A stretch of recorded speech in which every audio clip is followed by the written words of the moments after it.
But we'll go ahead and get this rolling. We've got a lot of stuff to cover, a lot of cool stuff to talk about. So let's get started. If you are new to the Rise Up webinar, my face does not look familiar to you, but I hope we become friends real fast. My name is Baylee Ritter. I'm from Pontiac, Illinois originally, and I think I could put mayo on like anything. Like if there's a food item and like mayo is out, I think mayo would just like have to go on it. Like mayo or sour cream. I think like putting those on anything, like we had sushi a couple of weeks ago, and I don't know why I put sour cream on it, but I just felt that. I felt it was right. I wouldn't recommend, but I tried it, which is fun. I will be the MC for this next 45 minutes. This is about these three young, amazing leaders that you see either next to me, underneath me, however you're seeing it on your screen. But time is about them and the amazing work that they are doing with the campaign Voteless, Not Voiceless. I'm the youth advisor for the Ocean Project. So you can see those two little logos in the corner. And I do encourage you to check out both World Oceans Day and the Ocean Projects for some really cool things that we are doing with youth work. But now, without further ado, I cannot wait to introduce my three co-panelists, my three co-hosts for this really awesome, which is going to go by fast, but quick 45 minutes, Ashley, Emily, and Josie. I'll introduce them, but as you can see, they put their weird food combinations at the bottom. So let's get started and introduce these three. Ashley Park is a high school student from New Jersey who is passionate about using her visual art and writing to inspire people's behavior and views on societal issues impacting our communities. And she's the campaign ambassador for Voteless, Not Voiceless, who you all will be hearing about today.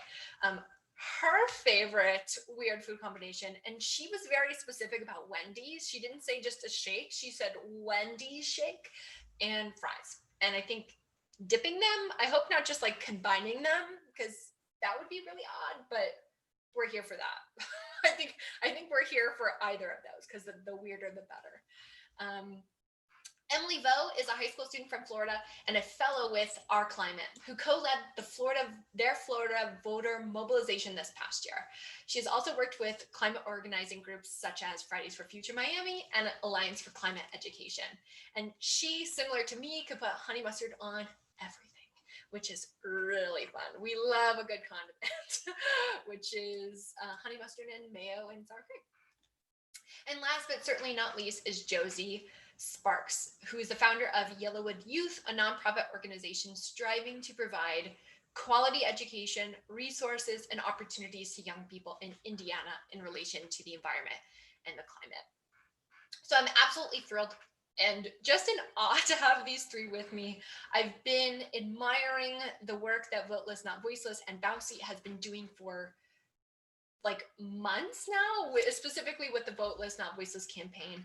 But a little bit about kind of the people behind the show on this. So these three spectacular leaders are representing Voteless, Not Voiceless, which is a campaign from Bowseat Ocean Awareness Programs, an environmental nonprofit that harnesses the power of arts to educate, inspire, and activate younger generations for our shared blue planet. So I'll let them introduce the program a little bit more, but first I wanted to say that I was truthfully floored by the innovation and authenticity of this campaign. I know for me personally, I've been feeling the gravity of this election and previous elections, local elections, state elections, but honestly can't imagine these feelings and not being able to put these feelings to a vote, like we hopefully all will be doing next Tuesday. I can't imagine truthfully being in the time we're in and being under 18 and feeling all of this gravity and wondering what you can do if you can't cast a ballot. Something else I wanted to point out as well, which you can find on the Voteless, Not Voiceless campaign webpage, is that I want to acknowledge, and this wording comes directly from that website, that young people under 18 are not the only voteless group here in the US, and recognize the laws, policies, and systems that disenfranchise marginalized communities by presenting barriers to exercising their vote to right. So while this campaign specifically is centered on teen voices, There are plenty of other folks here in the US that are considered voteless, and I do encourage you to check those out and see how you can help there as well. So I'm doing so much talking and I promised I would only be the MC for this special time. But I did want to remind everybody that we will have time at the very end for questions for these amazing young people. So put them in the Q&A as they come to you, as you think about them throughout this time. So let's start. So I wanted this to be a conversation because ultimately I have so many questions for all three of you. And the most obvious first place to start is, what is voteless, not voiceless? And what does that sentiment, voteless, not voiceless, mean to you? And I want to start with Ashley first. Yeah, so I'll provide a quick overview about Voteless, Not Voiceless. So it's a platform for youth ages 13 to 17 who can't yet vote, but can share their environmental concerns and their stories to shift the hearts and minds of voters in this election. And as we amplify these voices of young people on social media platforms, one of our goals is to advocate for the next president who will lead us in our fight for healthy environments, resilient communities, and a climate-safe future for all. And to me personally, Voteless Not Voiceless is about community and about empathy, because in such a politically divided time in history, we all need to be hearing these youth voices and hearing these personal stories to ground us to our core values as a country, and remember that this election is critical to ensuring a safe and just society for now and for future generations. How about you, Emily and Josie? What does voteless, not voiceless mean to you? I'll go ahead if that's all right, Emily. I think personally, my birthday's in November, so I just missed voting by a couple of days, and that's really infuriating, especially when I'm trying to do so much that I hope will influence people and not be able to do the one thing that really everyone should be able to do. So, but outside of personally and just the age category, I'm thinking that our vote, you're voting in America, you're voting for a president, but that's not all that you're voting for. You're voting for foreign policy, you're voting for environmental policy, and those things do not just affect people within our borders, those affect people all over the world who can't vote in our election, who don't have a say in who our president is and what happens to them necessarily as the impacts of climate change worsen. So it's really not about me. I would love to be able to affect that, but it's about all the people that are actually feeling those impacts every day and dying from them, and how we can have that impact. And right now I have to find other ways to do it because I can't vote. So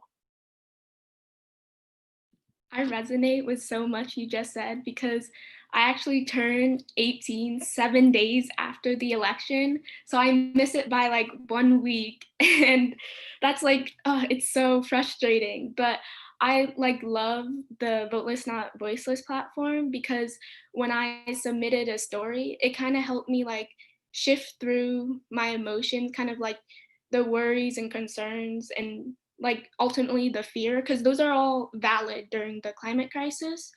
And but what really struck me is like all these diverse stories, that they're not all the same. I won't have the same story as Ashley or Josie, and kind of seeing that, it like bridges together these gaps, that and it makes the climate crisis more personal.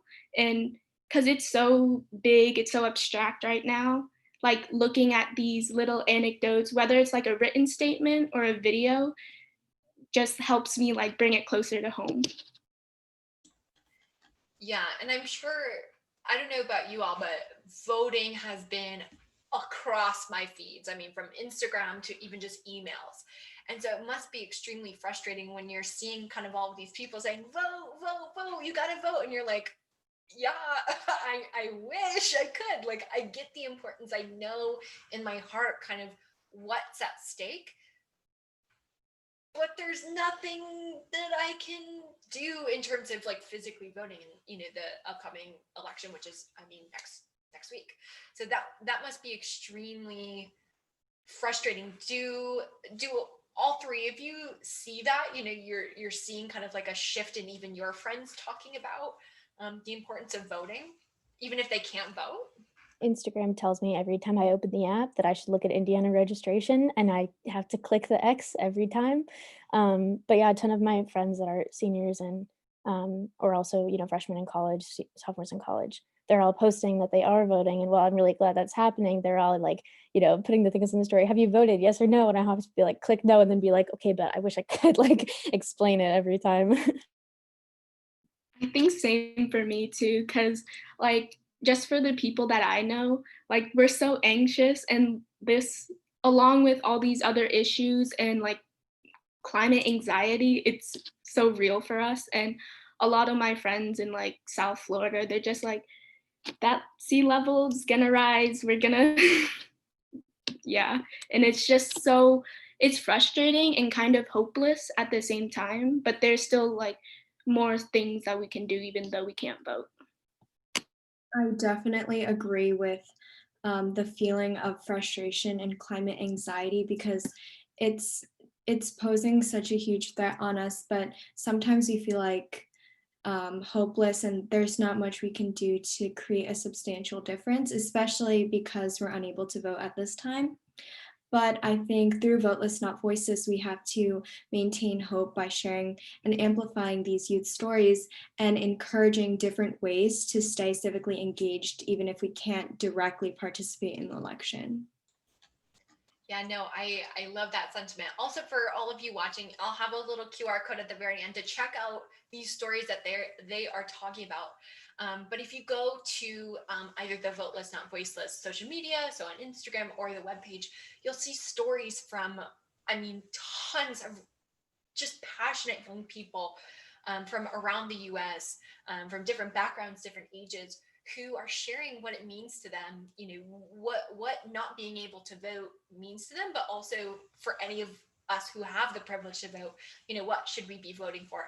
Is there a story that the three of you that was submitted that it just took you back? You were just like, wow, that really means a lot, or I really relate to that, or that just really touched me? There was one specifically, I'm not sure about the name, and anybody can correct me if I'm wrong, but it was another girl in Boston, and she was talking about, I think, her local community and sea level rise, but also like climate gentrification. And that kind of like took me aback because South Florida and like a lot in kind of concentrated in Miami and Broward, there's a lot of climate gentrification going on because of rapid sea level rise. And I think living in South Florida, I just kind of stuck to that one area. So my mind didn't like expand. And when I saw that story, I was like, oh my God, it happens in Boston too. It's so like, it's unfortunately, it happens like every other place. And that kind of like took me back and surprised me. Yeah, I saw an international one that was, I think she hit every single one of the issues that get stated, your ocean level rise, just pollution in the water system and access to food and those kind of things that she, like, I think she described watching food get shipped out of her country, but watched so many people on the streets suffer the impacts of the heat rising, things like, and it was just so exactly what people talk about that I live in Indiana, I don't necessarily see those things. And so I can see why a lot of people say, oh, I don't, not necessarily don't believe it, but I don't see it. I don't experience it. Therefore, it's not intense enough to be a problem yet.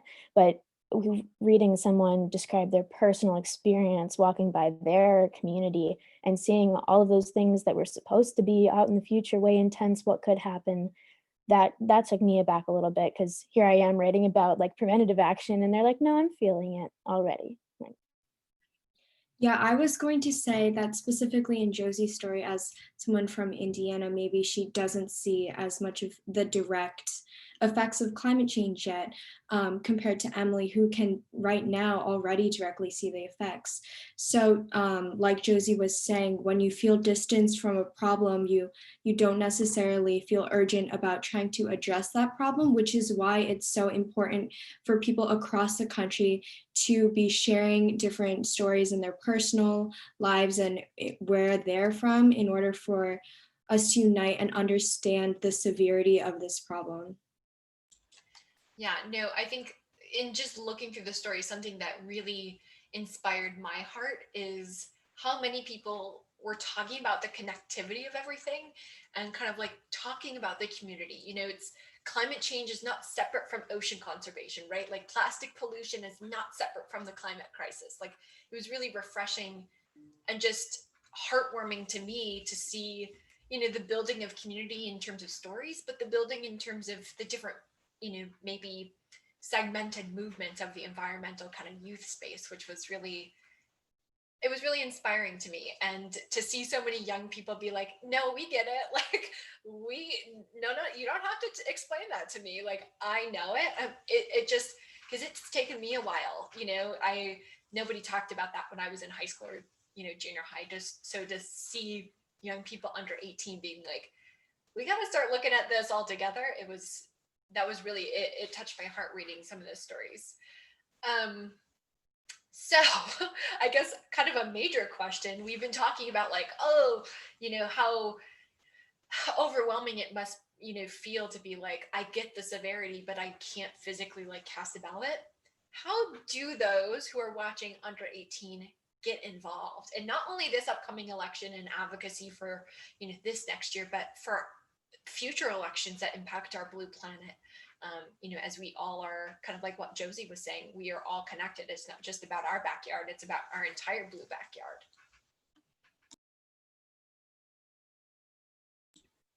And anyone can start.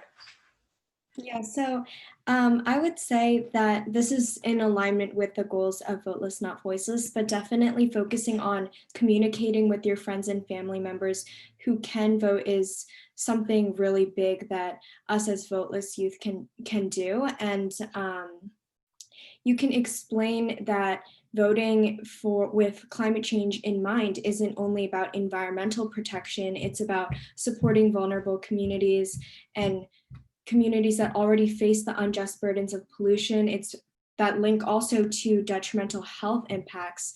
And it's also about transitioning off of fossil fuels and moving towards a green economy and ensuring a safe and healthy future for the generations to come. I'll go if you want. One thing that I was thinking about was that just in terms of strictly just education, that like you were saying, Bailey, like if your generation didn't grow up learning about it in school, I mean, like I wouldn't have known a quarter, an eighth of what I know now if I hadn't taken specifically one class, like AP Environmental Science. If I had not taken that class, I would not be where I am. I don't even know that I would really be paying much attention to this right now. Like that's honest. So I feel like it's not necessarily a wide net in education right now. And if you are out of the education system, you have to read their climate plan. Like this doesn't just go for this election, this goes for every single election, goes for local elections. If your candidate does not have a climate plan, they're not talking about it, that's not good. Like that has a direct impact of nothing changing and only getting worse. And you can't, like, we can either pay for it now or we can pay for it later. So complaining about cost really isn't the issue because we know we're going to have to pay for it. So yeah, read the climate plan, do your research, understand what you're voting for is not just you. And I think a lot of people under 18, which is like all of us on this panel, and it's awesome. And I just want to say, like, your age doesn't matter. You can still impact your local community and like help with resiliency plans, or just like through volunteering or contributing to a campaign like Voiceless, Not Voiceless. And if you don't have the means to, or you just can't, like even attending this webinar is impactful because you're learning yourself, and it might come up in conversations with tons of other friends or family.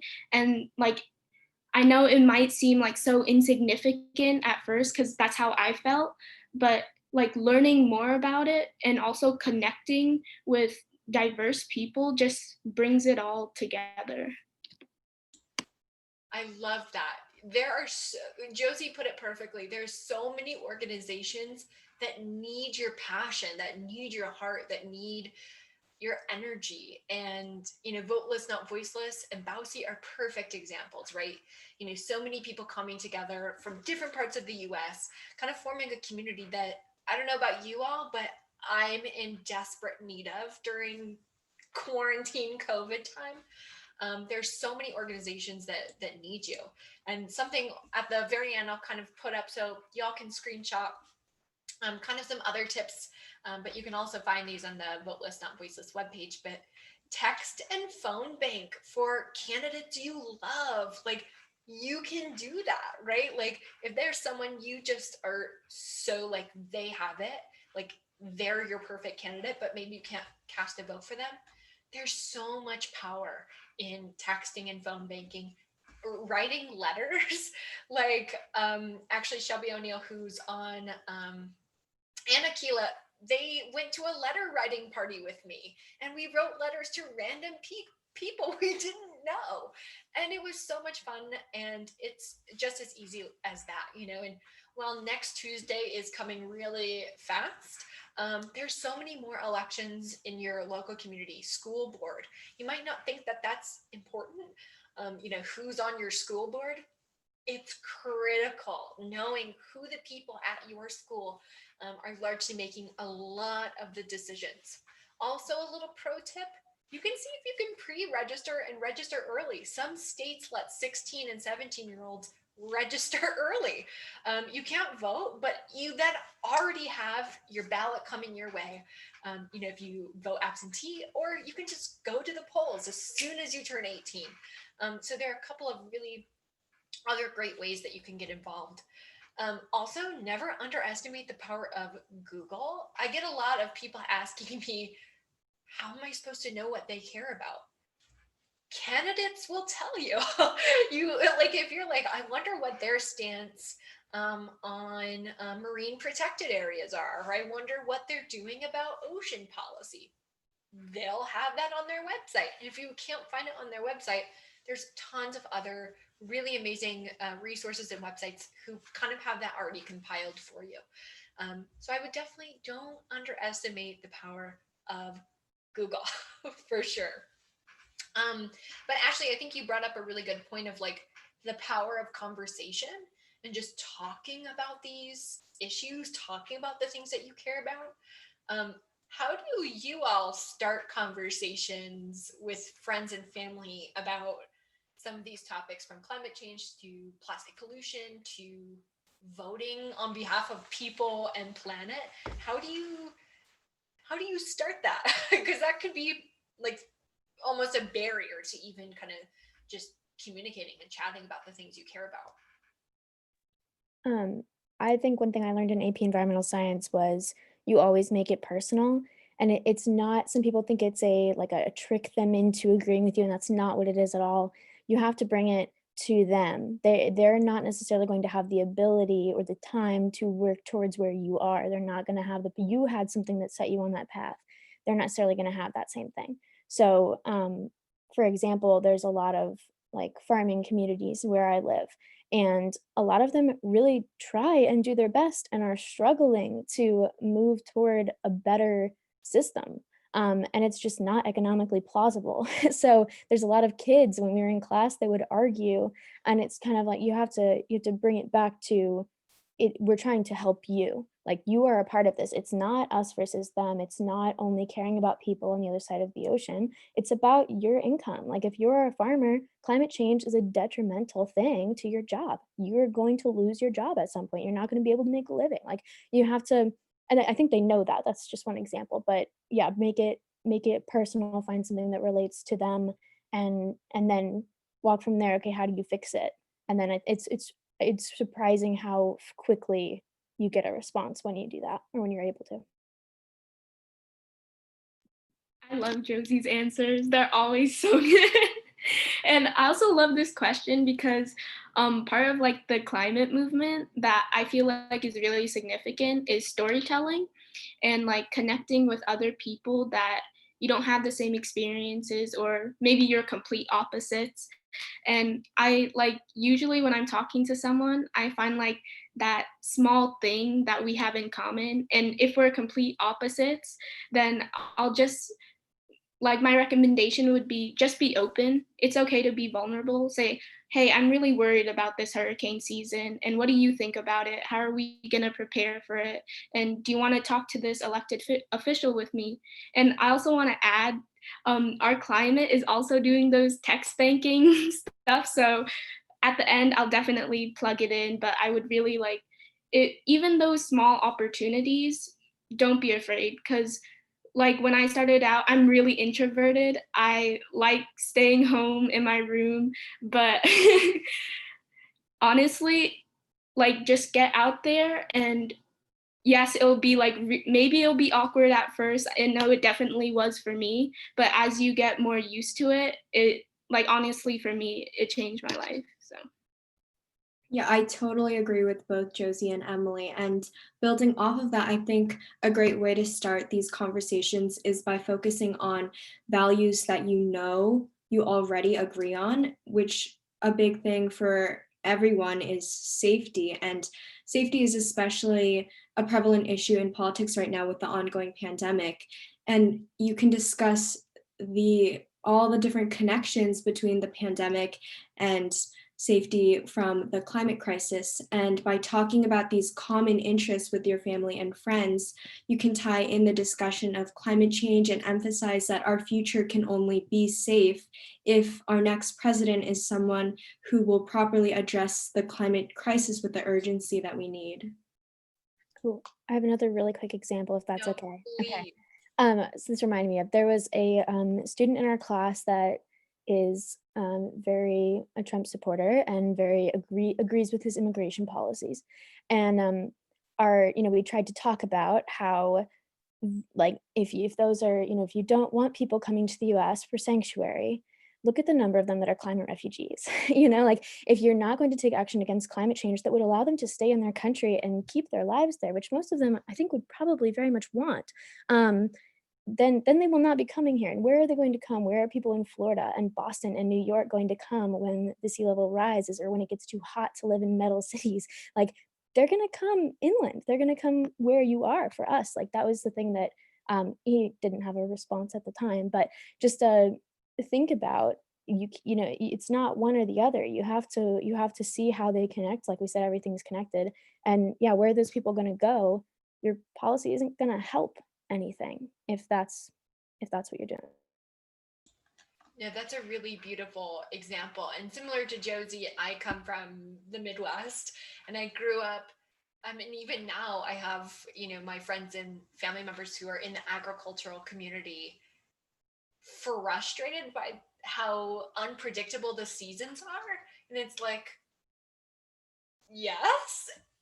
And, I always find like there are moments where you just know, like, oh, this could be a really good opportunity to kind of talk about this right now. It's not always like preparing your script before you go to virtual family Thanksgiving. Like, it's literally, you'll find these moments where your heart just speaks to you, like, maybe they don't know about this. And that's something I've come run into so often because I surround myself with people who get it, who know about the science, who know how urgent it is.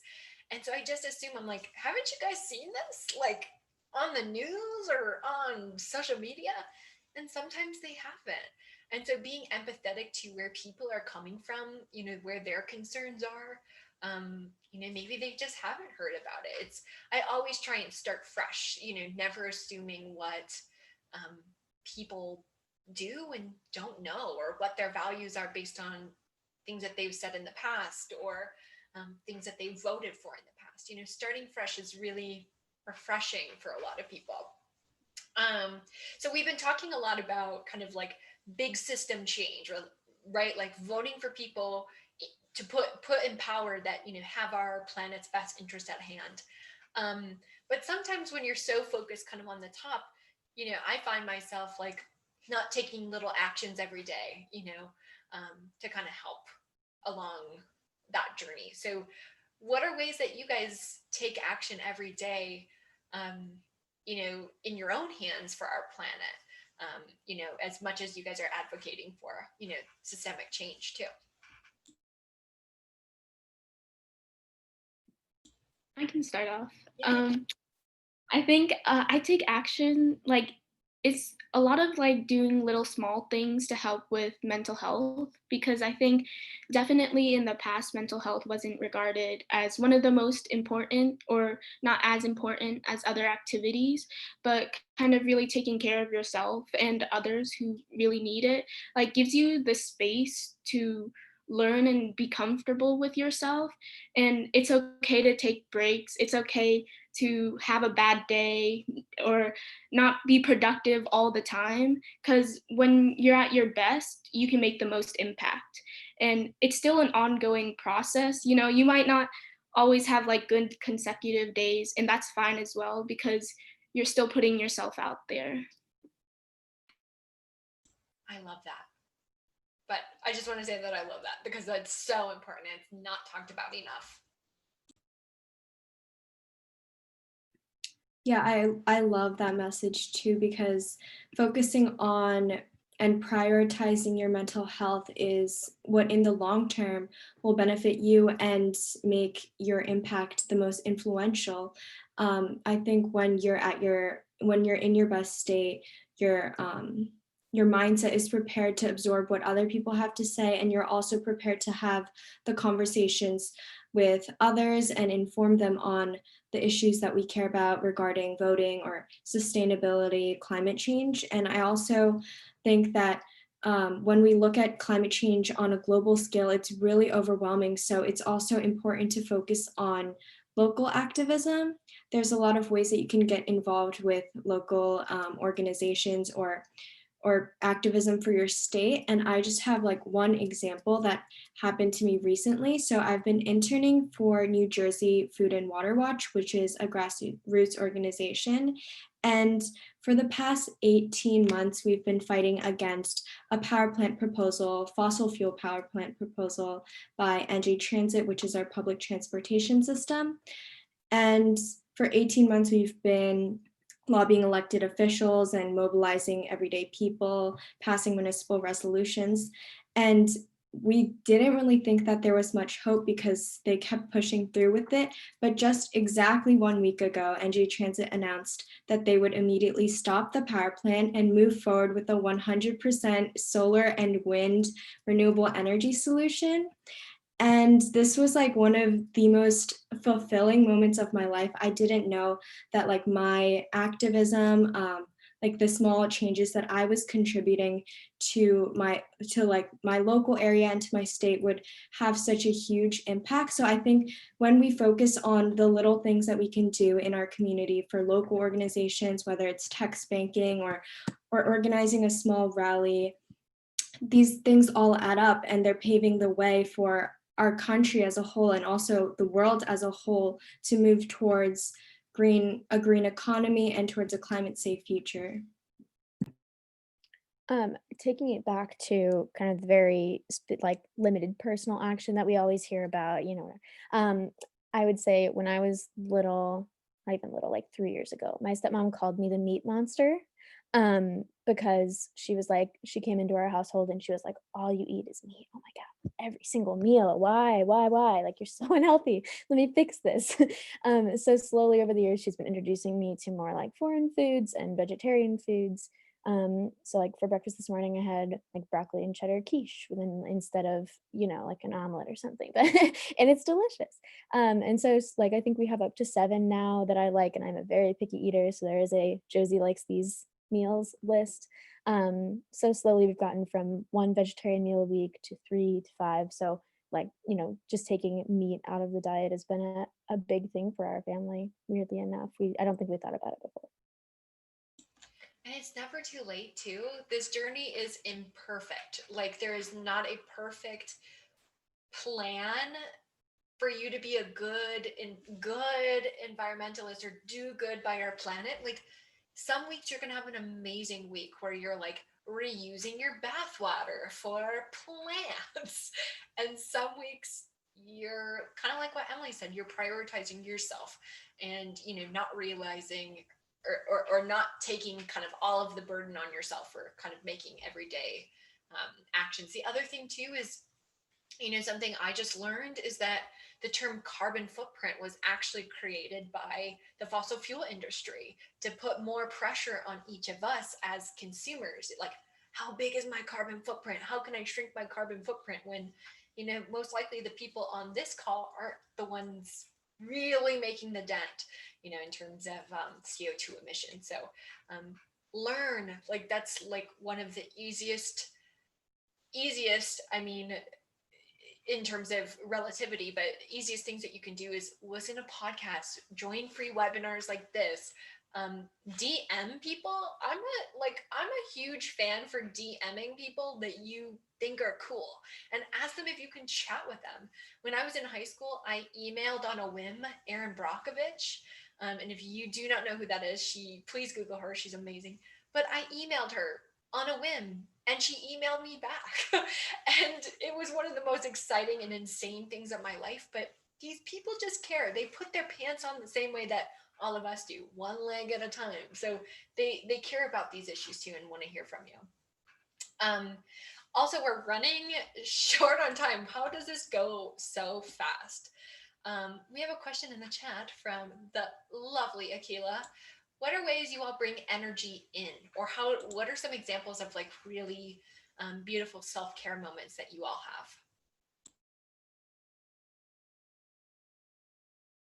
I'll go ahead. I think that for me, it's about creating. I do not do well with memorization, or really, if you want to like go very bare bones, like politics, like a policy is not necessarily my strong suit. So I know that it's important. I know that we should encourage it, but it's not what I'm into. It's not what makes me happy. So like when I started Yellowwood Youth, the first idea that I had, which hasn't come to fruition until now, was an ebook full of art and writing from kids my age about nature, the environment, climate, and that would just showcase what we're worried about, why we're worried about it, and why other people should too. And so that was my first idea, and I got, they were like, put on the brakes a little bit. You need to have an audience first. You need to like let people come to you first. But now that's up. So if anyone's in Indiana and they're elementary through high school, we are currently accepting submissions. So it says drop the link for the book. There is not one yet, but there is a web page. I can put up our website in the chat if you want to look at the idea and a couple of the submissions that have already been given. But paintings, I mean, literally in front of me is my stained glass lamp that has the mountains and the fields. Like that's just that's how I work. That's how I create. So those are also self-care moments, because when I'm creative, I completely block out everything else. I focus on the product. I focus on making it what's beautiful to me. And I'm not worried about anybody else or their judgment of it. It's just what I do. So I'll go ahead and put that link in the chat. I 100%, like 1,000% agree with you, because I think I'm more into like photography and filmmaking, and I love, like, one of my first experiences kind of was just going to the Everglades with this like crappy Canon camera and just like taking a picture of a cypress tree or a spider lily, and I like love doing that. So whenever I feel like really stressed or I'm just like hopeless, because like going back to like the individual action, because what am I gonna do, my single footprint compared to like this large organization polluting like my backyard?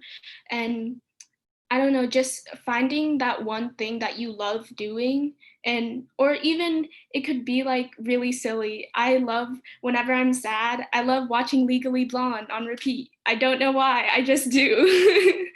And that like cheers me up. And the one thing I love the Josie's project, because in our climate, Florida, we're like doing this manatee mosaic, and I'm so excited for it. It's I think it's gonna be awesome, and it's cute because there's a manatee and there's like a little baby manatee that's gonna be on the bottom, and we're gonna try and get everybody from in Florida to contribute, like making little tile pieces, and I love it. Yeah, but sorry, Ashley, but really quick, that reminded me of something. That like I wanted to create something that I wanted to have. Like I wished when I was there, I mean, I'm still their age, technically I'm in that age group, but I wished when I was in sixth grade and I was writing all the time and I was, like started taking art classes. I wish that there was something like that for kids to have their work published. And sometimes there's ways you can find it, but not for that in particular. And to have your work published and out there for the world to see is a big accomplishment for kids and boost their self-esteem, and in this sense will boost their activism that they're next to all these other works.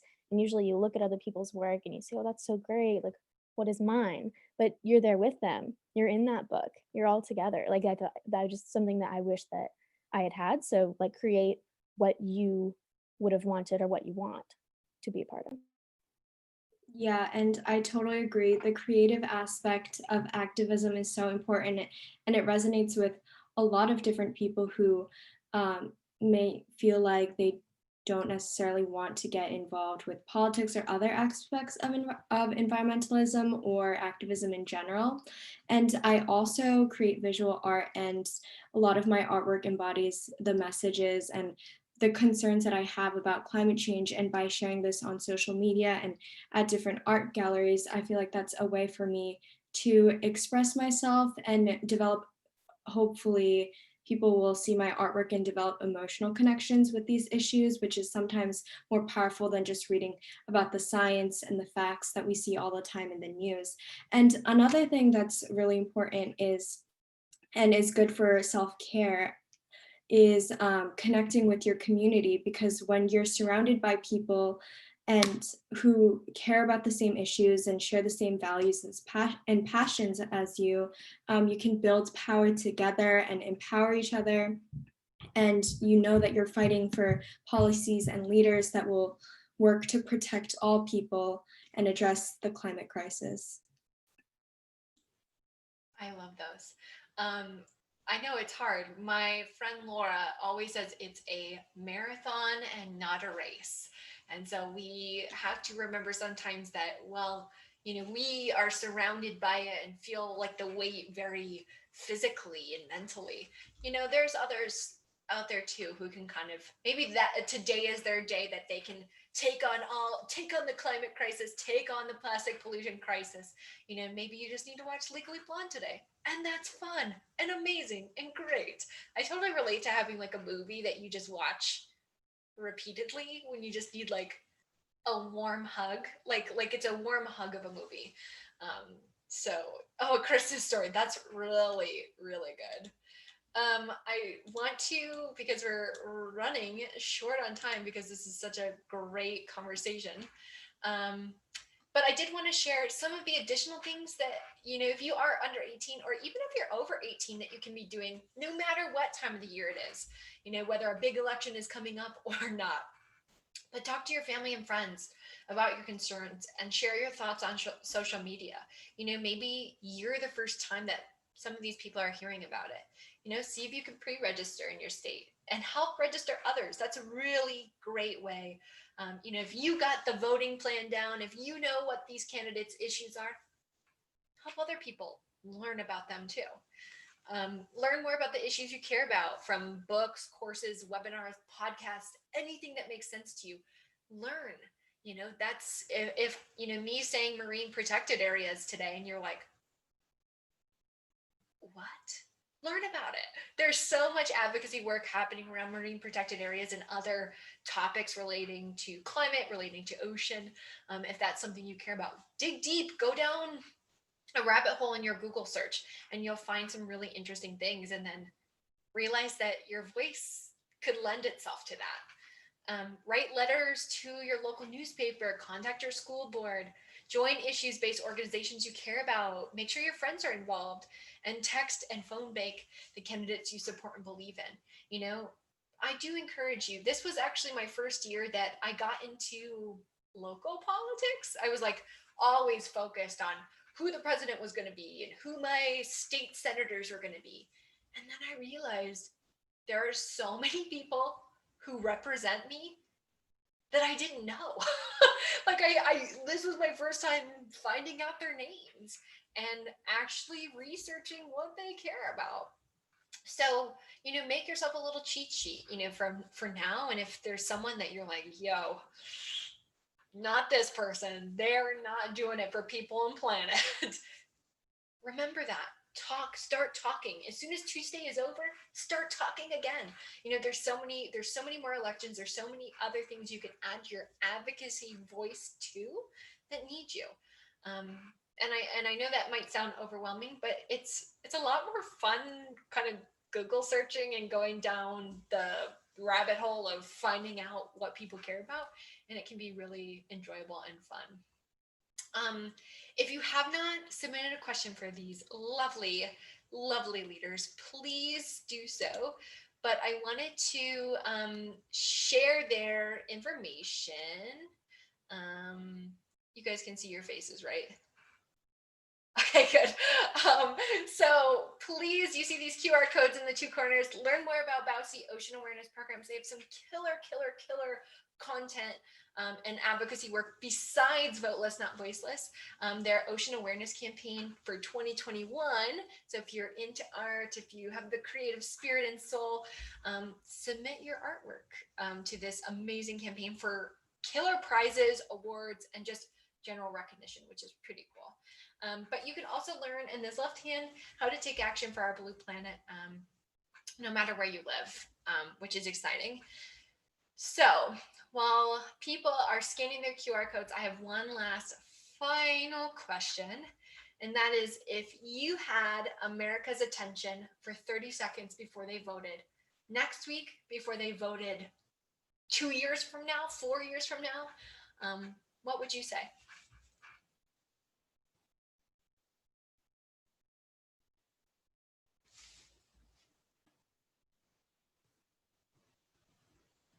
Okay, so I would say that our next president must be someone who unites Americans for our core values of empathy, safety, and equality, not someone who divides Americans by our differences and fuels denial, distrust, and hatred. And a candidate who focuses on these values of empathy, safety, and equality will be the president that addresses the climate crisis, informed by science and centered around justice, to ensure a healthy and thriving environment and society. And that is the type of president that the United States needs right now. I also want to back that up. That was so amazing.